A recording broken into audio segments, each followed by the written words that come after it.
There is a particular kind of silence that falls on New Year's Day. It is the silence of recovery, of late mornings, of a world pausing to take a breath before starting again. It is a day when phones are usually busy calls to parents, messages to friends, the digital noise of resolutions and new beginnings. But in 2026, for one family, that silence was absolute. It wasn't just a missed call. It was a radio silence so complete, so sudden, that it felt less like a lapse in communication and more like a severance. We often assume that when something catastrophic happens, there will be a sign, a scream, a struggle, a public rupture that warns us.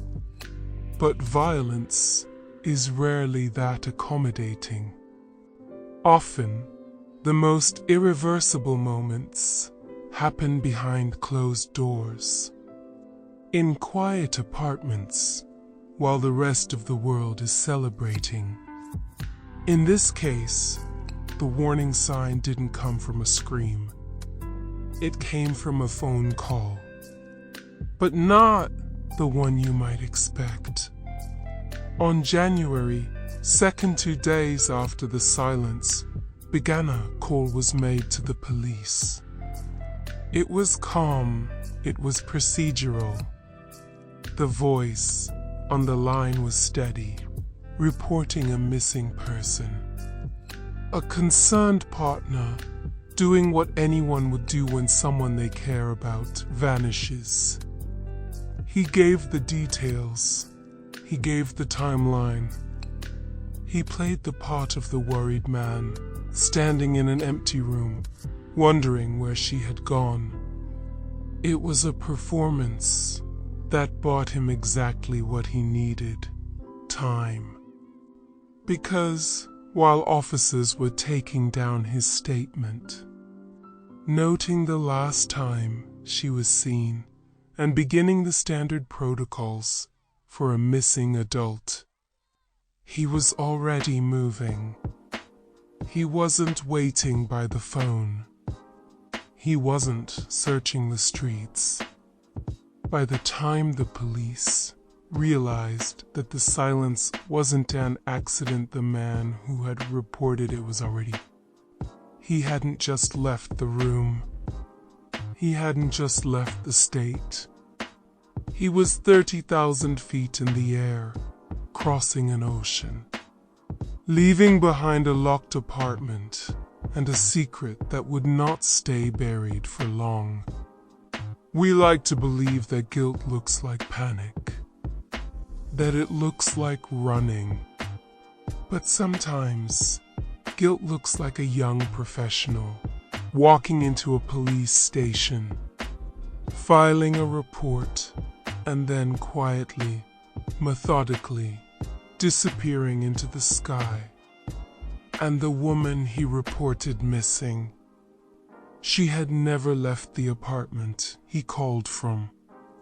Columbia, Maryland, is a place built on the promise of order.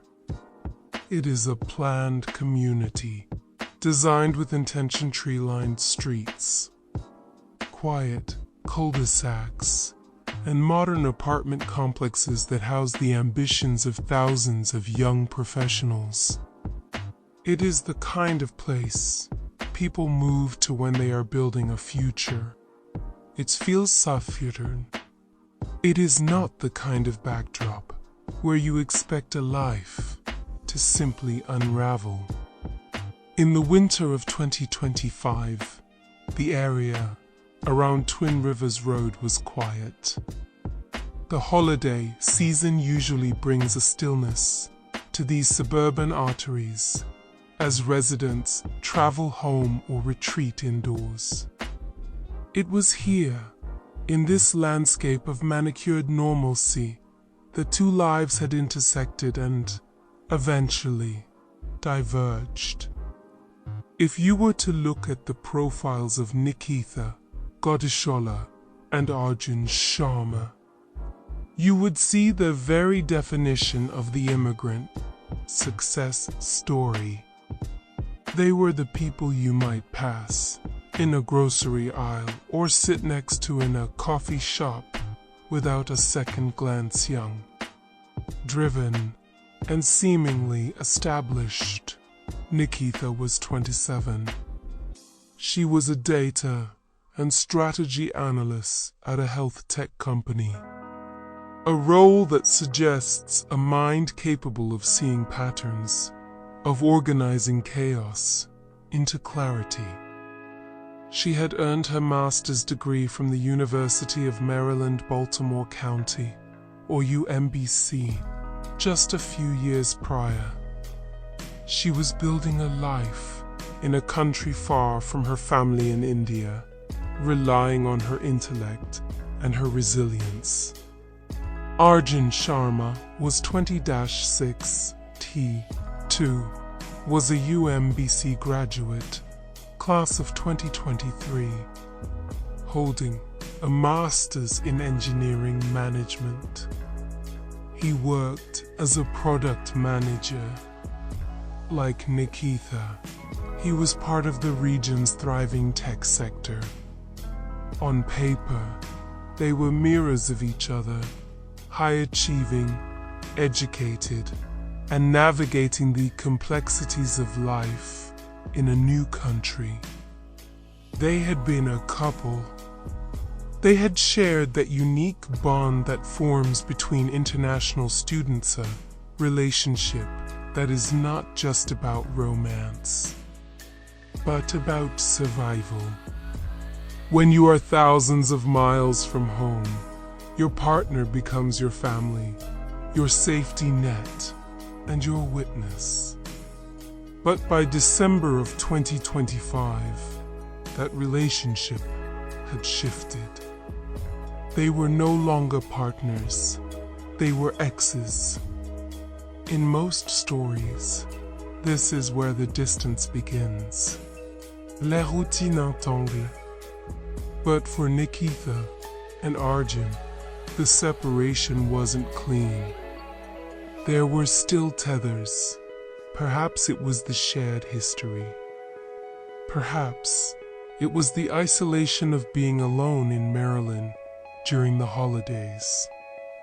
On New Year's Eve, a night loaded with the pressure of reflection and resolution, their paths crossed one last time. It wasn't a public event. It wasn't a party. It was a meeting at his apartment on Twin Rivers Road. To one outside ordinary, ex-partners often meet to exchange belongings, to seek closure, or simply to acknowledge the turning of the year. It is a human impulse to seek the familiar when the calendar changes. But there was something curious about the days that followed. January 1st arrived. The sun rose over Colombia. The world began its slow return to routine. But Nikitha's phone remained silent. Messages from friends went unread. The digital footprint of a modern, connected young woman simply ceased. In the tight-knit, non-resident Indian community, silence is noticed quickly. When you have no family in the country, your friends become your sentinels. They notice the gap immediately. A day of silence on New Year's might be rest. 2 days feels like something else. It was a small anomaly. Just a quiet phone, just a missed text. But in the quiet apartments of Colombia, where order is the rule, it was the first subtle vibration of a collapse that had already happened. When we look back at tragedies, we often search for the explosion, the loud, undeniable moment where everything went wrong. But psychological fractures rarely happen all at once. They are usually the result of a slow, unseen accumulation of pressure. For Nikitha, the pressure was subtle but structural. Living as a young professional in a foreign country can be a paradox.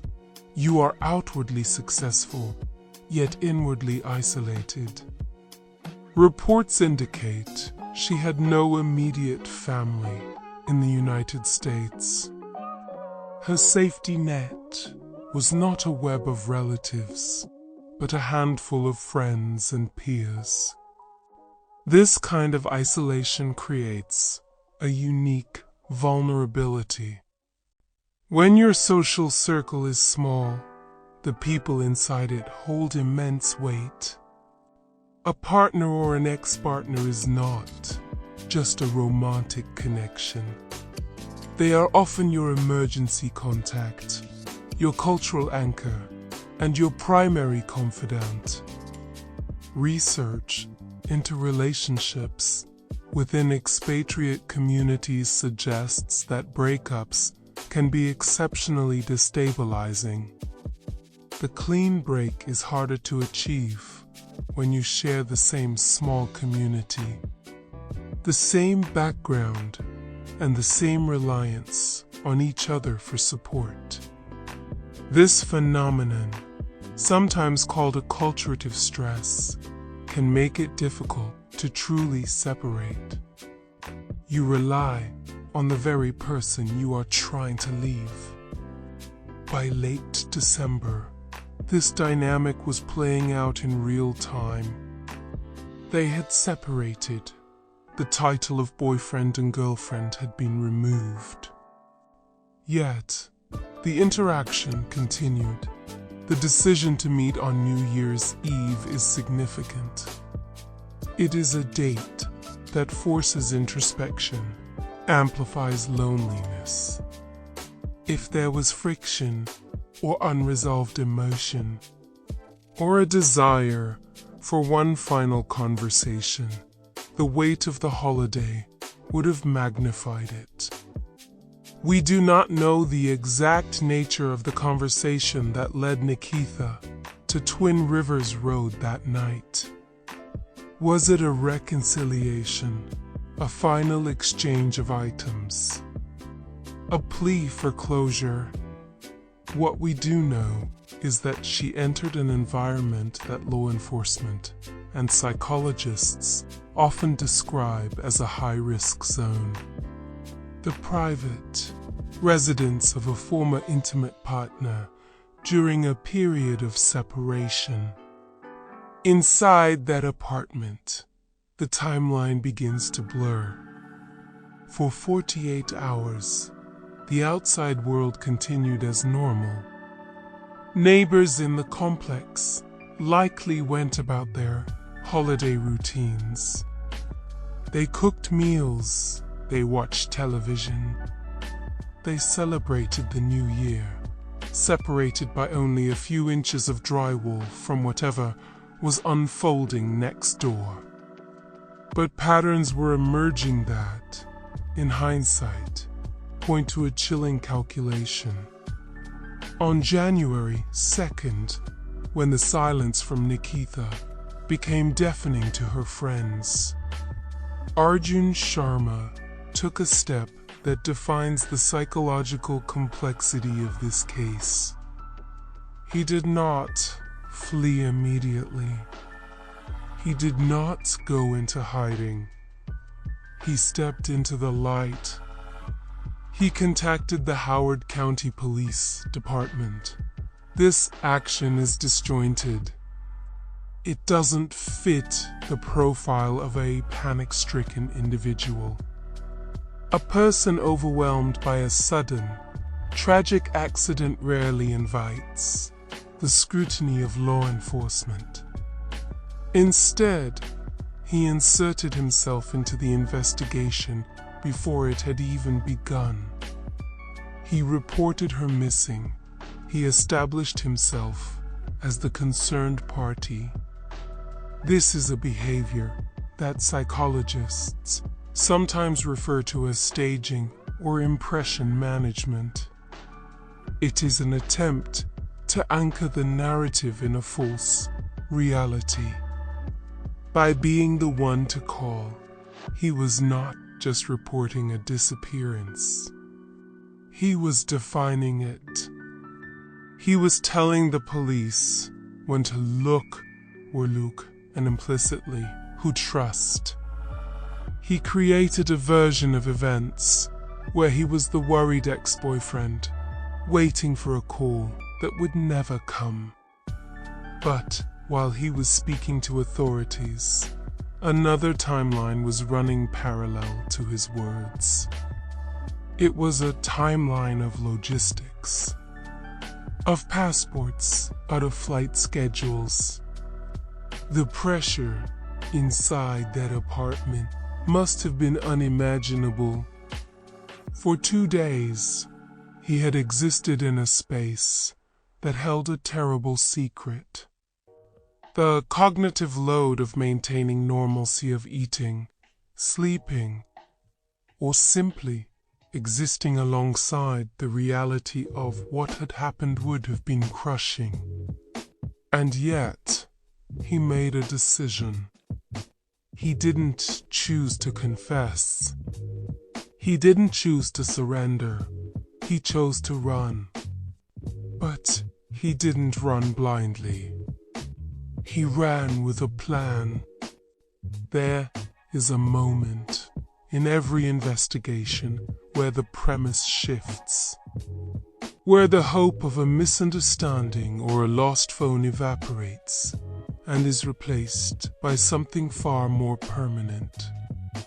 For the friends of Nikitha Godishala, that shift began on the morning of January 3rd. The timeline of those 24 hours is stark. On January 2nd, a missing person report was filed. By the next day, the search had ended. But it didn't end with a reunion. While Arjun Sharma was navigating the long corridors of an international airport, boarding a flight that would take him nearly 8,000 miles away, Howard County detectives were arriving at the apartment on Twin Rivers Road. They were there because of the report he had filed.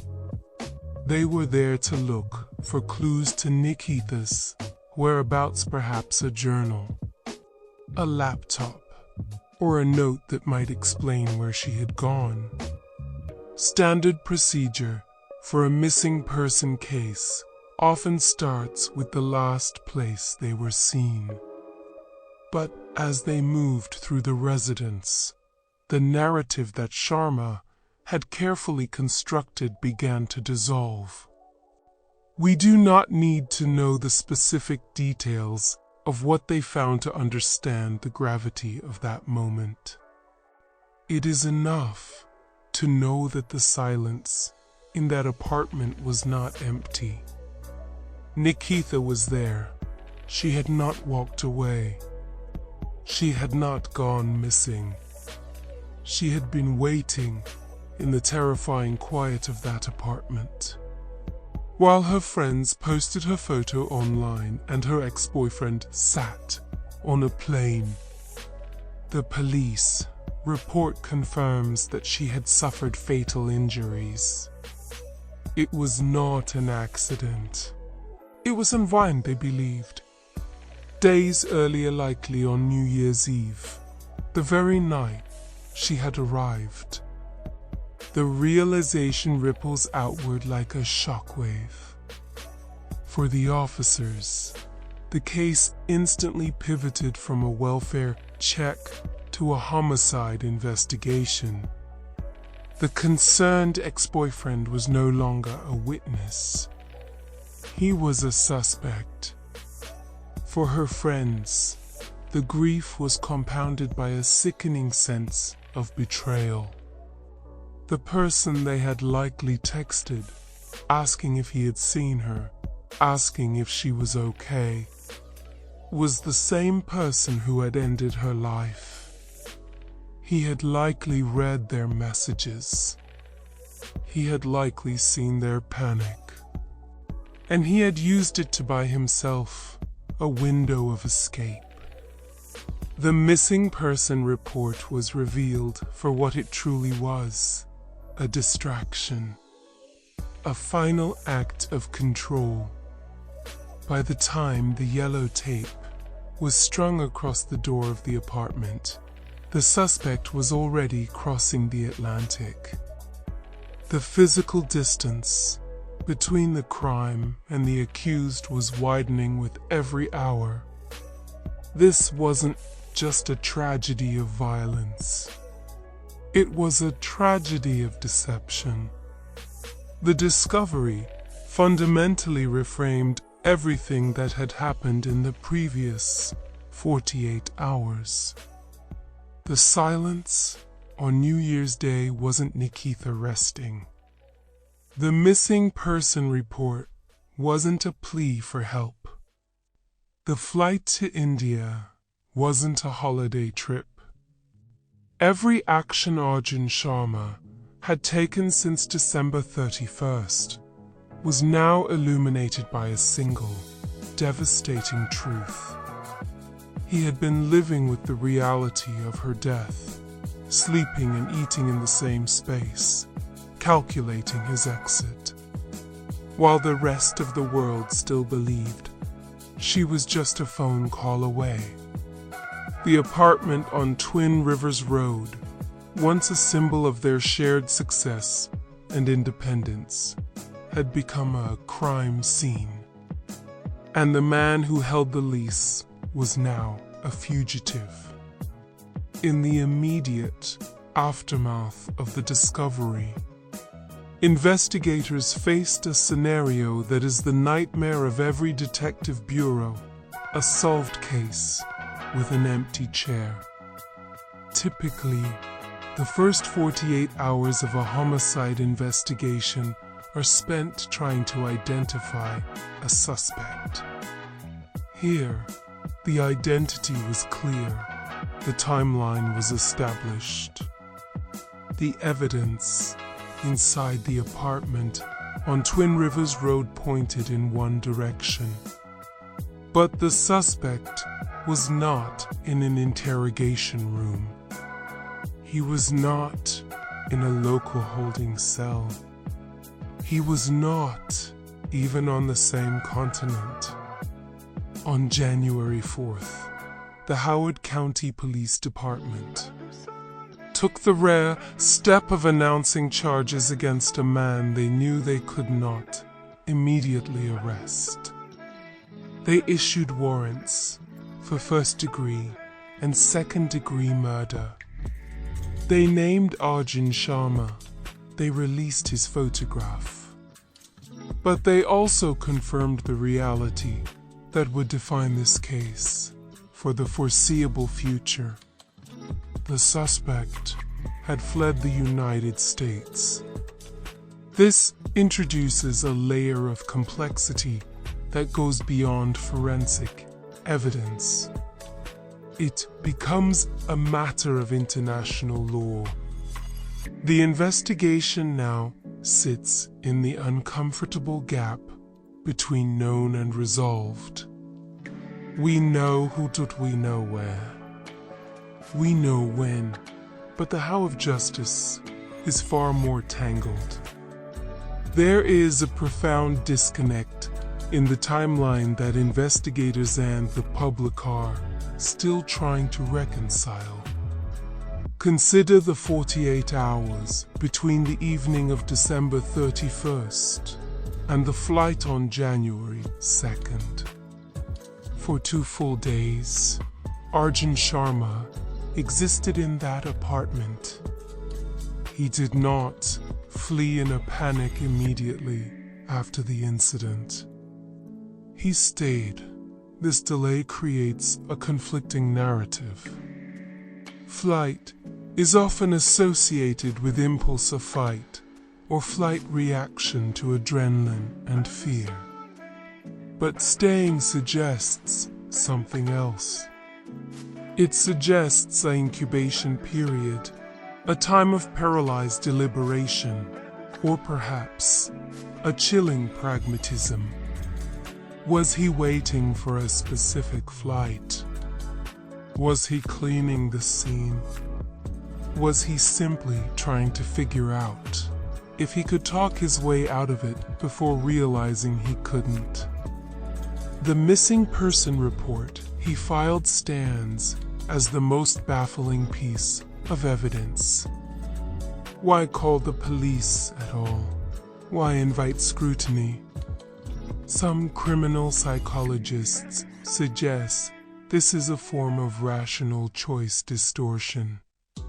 In a crisis, the human mind can develop tunnel vision. He may have believed that by filing the report, he could create enough confusion to buy himself a head start. He might have thought, if I act like the victim, they won't look at me as the suspect until I'm gone. It was a gamble, and in a strictly logistical sense, it paid off. He made it to the airport. He made it through security. He made it to India. But this success is likely a mirage. The United States and India have had an extradition treaty since 1997. It is a legal framework designed exactly for this situation. But treaties are not magic wands. They are bureaucratic instruments. They require paperwork, diplomatic requests, probable cause hearings in foreign courts, and often years of appeals. Arjun Sharma is not free in the traditional sense. He is now a fugitive subject to a red notice, likely looking over his shoulder, waiting for a knock on the door that could come tomorrow or 10 years from now. But for the family of Nikitha Godishala, this legal nuance offers little comfort. While lawyers debate jurisdiction and extradition clauses, her family is left with the absolute finality of her loss. They are navigating the nightmare of repatriating a body across the same ocean her killer flew over. They are mourning a daughter who went abroad to build a life, only to have it stolen by the person she had once trusted most. The investigation has done its job. It has uncovered the truth. But the machinery of justice moves much slower than a Boeing 777. The doubt that remains is not about guilt. It is about accountability. Can a system designed for borders and boundaries truly deliver justice for a crime that crossed them so effortlessly?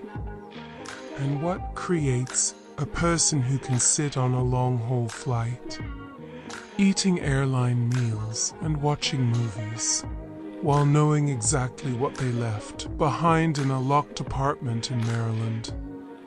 In a courtroom, resolution is defined by a verdict. A gavel strikes, a sentence is read, and the file is closed. But in the case of Nikitha Godishala, there is no verdict. There is only a warrant. The legal status of Arjun Sharma is clear. He is charged with first-degree murder. The state of Maryland has done everything within its power to initiate the process of justice. But the power of a state ends at its borders. For the public, this can feel like a suspended court story that stops before the end. But perhaps the truer resolution lies not in what happens to the suspect, but in what happens to those left behind.